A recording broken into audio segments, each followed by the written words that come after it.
Hi అండి, అందరికీ నమస్కారం. ఎలా ఉన్నారు ఫ్రెండ్స్, బాగున్నారా? ఈరోజు మన ఛానల్లో ఎగ్ ఫ్రై రైస్ చేశాను. సింపుల్ అండ్ టేస్టీగా ఎలా చేశానో చూసేద్దామా? ఇంట్లో కూరగాయలు ఏం లేనప్పుడు 2 ఎగ్స్‌తోనైనా అప్పటికప్పుడు పిల్లలకి ఇలా ఎగ్ రైస్ చేసియండి. చాలా ఇంట్రెస్ట్ తింటారు. దానికోసమైతే ఇది మార్నింగ్ రైస్ అండి. చూడండి ఎలా పుల్లగా ఉందో. ఇలా ఉండాలి. మనం వండుకున్నా సరే కొంచెం పలుకగా ఉంచుకోవాలి. ఎగ్ ఫ్రై రైస్ కోసం ఇక్కడ నేను టమాటా కట్ చేసుకున్నాను, ఆనియన్స్ కట్ చేసుకున్నాను, పచ్చిమిర్చి కట్ చేసుకున్నాను, కొంచెం కరివేపాకు తీసుకున్నాను. ఇక్కడ క్యారెట్ కూడా ఒకటి తురుముకొని పక్క పెట్టేసుకున్నా. ఇప్పుడైతే ఒక 4 ఎగ్స్‌నైతే ఒక బౌల్‌లోకి ఇలా కొట్టి పోసుకుందాం. ఇలా నేనైతే రైస్‌ని బట్టి ఒక 4 ఎగ్స్ తీసుకున్నాను. ఇలా కొట్టి పోసుకోవాలి ఒక బౌల్‌లో. పోసుకొని ఇప్పుడు దీంట్లోకి కొంచెం మిరియాల పొడి, కొంచెం సాల్ట్ వేసుకొని ఇలా బాగా కలుపుకోవాలండి. పచ్చి సొన అనేది కనబడినంత వరకు ఇలా కలుపుకుంటూ ఉండాలి. ఇలా కలుపుకుంటూ పల్చగా అయ్యేంత వరకు కలుపుకోవాలి. ఇవన్నీ చేస్తే మాత్రం ఎగ్ ఫ్రై రైస్ చాలా బాగుంటుందండి. టేస్టీగా తినేస్తారు పిల్లలు. ఇలా కలుపుకుంటూ ఉండాలి. ఇలా పల్చగా అవ్వాలి. చూడండి ఎలా పల్చగా అయిందో. ఇప్పుడైతే కళాయి పెట్టేసుకుందాం.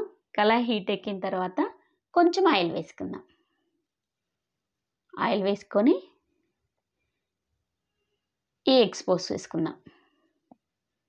పోసేసుకొని ఇట్లా ఆమ్లెట్ లాగా వేసుకొని ఇలా ముక్కలుగా చేసుకుందాం. ఎగ్ ఫ్రై రైస్ కోసం ఇలా చేసుకుంటే చాలా బాగుంటుంది. ఇట్లా కొంచెం మిరియాల పొడి గిన్నె వేసినాం కదా, ఉప్పు గిన్నె వేసినాం కదా, చాలా టేస్ట్ ఉంటుందండి. ఇలా పీసెస్కి పడుతుంది, చాలా బాగుంటుంది. ఇట్లా పీసెస్ లాగా ఇలా కళాయిలు అనుకోవాలి. అందుకే నేను ఇలా పెద్ద కళాయి పెట్టుకున్నా, అప్పలు చేసే కళాయి పెట్టుకున్నా, ఫ్రీగా ఉంటుందని. వేరే అయితే చిన్నగా ఉండి అంత ఇరుకు ఉంటుందని ఇలా పెట్టేసుకున్నా. చూడండి ఇప్పుడు బాగా ఫ్రై అయిపోయింది కదా. ఈ ఆమ్లెట్ లాగా అంతా మొత్తం ఫ్రై అయిపోయిన తర్వాతకి ఒక బౌల్లోకి తీసేసుకుందాం. ఇట్లా ఒక బౌల్లోకి తీసేసుకొని పక్కకు పెట్టేసుకుందాం. ఇలా పీసెస్ మరీ పెద్దగా కాకుండా చిన్నగా కాకుండా చేసేసుకుంటే చాలా బాగుంటుంది. ఇప్పుడు అదే కళాయిలో ఆయిల్ పోసుకుందాం. ఈ ఎగ్ రైస్ కోసం అయితే కొంచెం ఆయిల్ ఎక్కువ పడుతుందండి. ఆయిల్ హీట్ ఎక్కిన తర్వాత జీలకర్ర వేసుకుందాం. జీలకర్ర చిట్టపట్టలాడిన తర్వాత పచ్చిమిర్చి వేసుకుందాం. కొంచెం ఒక్కసారి కలుపుకొని ఇందులోకి ఆనియన్స్ కూడా వేసుకుందాం. ఆనియన్స్ వేసుకొని కొంచెం అల్లం వెల్లుల్లి పేస్ట్ కూడా వేసుకుందాం. ఎప్పుడైనా నేను అల్లం వెల్లుల్లి పేస్ట్ ఫ్రెష్ ప్రిపేర్ చేసుకుంటా, చాలా టేస్ట్ ఉంటుంది. ఏ కర్రీ అయినా మనం ఏం చేసుకున్నా కూడా. ఇట్లా బాగా మగ్గిపోవాలి. కొంచెం కరివేపాకు కూడా వేసుకుందాం. ఇవన్నీ ఆయిల్లో బాగా మగ్గించుకోవాలండి. రెడ్ కలర్ వచ్చేంత వరకు మగ్గించుకోవాలి. ఇప్పుడు దీంట్లోకి కట్ చేసి పెట్టుకున్న టమాటా వేసుకుందాం. అలాగే తురుముకున్న క్యారెట్ కూడా వేసుకుందాం. ఇంకా వేరే కూరగాయలైనా వేసుకోవచ్చండి, చాలా బాగుంటుంది. బీన్సు, క్యాబేజీ అవన్నీ వేసుకోవచ్చు, చాలా బాగుంటుంది. నేనైతే ప్రస్తుతానికి ఇంట్లో ఉన్నాయి ఇవి వేసి చేస్తున్నా. టమాటాతో ఎగ్ రైస్ చాలా టేస్ట్ వస్తుందండి, చాలా బాగుంటుంది. బాగా మగ్గించుకోవాలి. రెడ్ కలర్ వచ్చింది కదా, బాగా మగ్గిపోయింది చూడండి.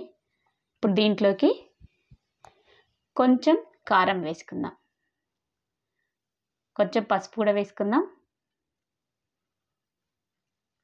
ధనియా పౌడర్, గరం మసాలా, ఇవన్నిటిని ఒకసారి కలుపుకుందాం.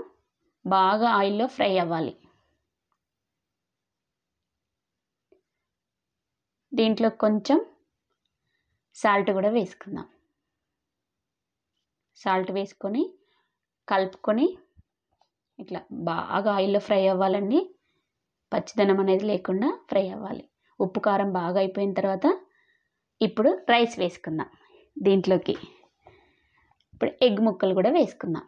వేసుకొని ఈ ఎగ్గు, ఈ రైసు ఇవన్నీ బాగా కలిసేలాగా కలుపుకొని రైస్ కూడా వేడి చేసుకుంటూ స్టవ్ మంట పెంచుకొని ఒక 2 నిమిషాలు బాగా ఫ్రై చేసుకోవాలి.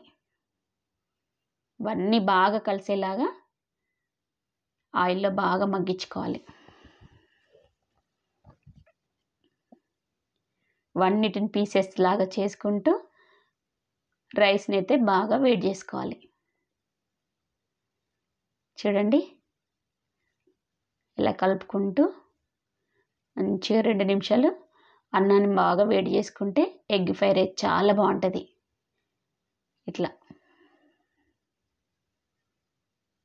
నేనైతే ఇంట్లో కూరగాయలు లేనప్పుడు, పిల్లలకి ఏదైనా అర్జెంట్ కావాలని తినాలన్నప్పుడు ఇలా చేస్తాను.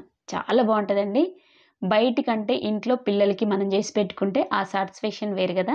మీరు ఇలా మీ పిల్లలకి చేసి పెట్టండి. పెద్దవాళ్ళైనా పిల్లలైనా చాలా చాలా టేస్ట్ ఉంటుంది ఎగ్ ఫ్రై రైస్. వేడి వేడి ఎగ్ రైస్ అయితే రెడీ అయిపోయింది. ఫైనల్గా కొత్తిమీర వేసేసుకొని తినేసేయడమే. ఫ్రెండ్స్, ఎగ్ రైస్ అయితే నేను ఇలా చేస్తాను. మీరు ఎలా చేస్తారో కామెంట్ చేయండి. పిల్లలకి పెట్టిచ్చేస్తున్నా. చాలా చాలా బాగుంటుందండి. మీరు కూడా ట్రై చేయండి. మీ ఇంట్లో వాళ్ళు మళ్ళీ మళ్ళీ చేయాలంటారు, అంత బాగుంటుంది. నేనైతే పిల్లలకి ఒక ఆనియన్ ఇట్లా లెమన్ పెట్టి ఇచ్చేసిన, చాలా బాగుందన్నారు. మీరు ఇలా ట్రై చేయండి. నేను చేసిన ఎగ్ రైస్ మీకు నచ్చితే ఒక లైక్ చేయండి, మన ఛానల్ని సబ్స్క్రైబ్ చేసుకోండి. ఓకేనా? బాయ్ ఫ్రెండ్స్, మరొక రెసిపీతో మళ్ళీ కలుద్దాం. ఓకేనా?